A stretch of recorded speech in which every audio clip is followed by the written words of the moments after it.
you know, God's goodness. And we not just keep it with ourselves in the church, but we need to just go out in our communities, in our workplace, you know, and tell of God's goodness, you know, and show people God's love. You know, and be an example of Christ in everything. You know, for example, you know, we're very quick now as a society, like I said, we just want everything for ourselves. Yes. You know, me, myself, and I.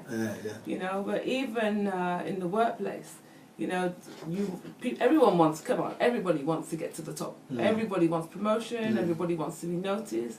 But as a child of God, you know, we do our work diligently, we get to work on time, we don't fuss, we don't moan, we don't argue, we don't cause contention, we don't, you know, we don't cause malice or anything like that, we don't hold anything with anyone. And I think if we start being that type of person where we're just honest, because honesty this day and age is a very difficult thing, you know, and there's also moaners, because everyone's always moaning about something. Complaining, you know, if we stop complaining and stop moaning, that again is just showing God's, you know, God's love, God's way. And I think it's so important that we, as Christians, we become so Christ-like, you know, and that as a church, then people will see who we are, how we live, and they will see that we're happy, you know, and then we do have joy, and we're not stressed about everything. Amazing. You know, you think about the children of Israel, when Pharaoh took away the straw, and they still had to make bricks. They still made them. God gave them the wisdom and the ability to make it. So even in our society, when things don't seem to be going right, the bills are going up, you know, everything seems to be more expensive, you know, things don't appear to be as good as they were before. But God has a way of making everything last, even your finance, you know, and I'm an example of that. My finances stretch, so praise God. Amazing. You know, but that's because I totally trust God. Trusting God, And it's all about trusting God. Edrica, looking back now, you know, at the church again, because I mean, a lot of people are actually saying the church is no longer what it used to be.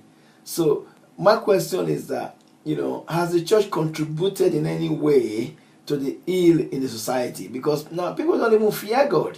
They don't respect God anymore. I mean, people commit murder, rape, and you know, it's just so rampant in society. So, you know, how has the church, I mean, as a church, what has the church done? Have we contributed to this ill in society, in your own opinion? I think, you know, the Bible tells us a lot of things. And one of the things the Bible tells us that in the last days, you know, men shall be lovers and pleasures themselves. Rather than lovers and pleasures of God, you know. They won't seek God. And it's very difficult. Some will and some won't. As a result, things are not going to get any easier. People's hearts are going to be literally hardened towards God. They're not going to want to know God. But then at the same time, I think as, you know, as a child of God, we should wise up to this. Just call a spade a spade. Things are not going to get any better. And there are people who certainly think, oh, well, I've got it all. Because now we are living in a society also where we don't feel we need God. Because we are capable of making things happen for ourselves. Yes, we are to a certain degree. But then to really experience life and to have the fullness of life, we really do need God in our lives. And this is where the church should need to take up their role. There will be people who will find things very difficult. As a church, we can see people are finding things difficult. We guide and we help them. And as a result, they will see the love of Christ in us, and they too will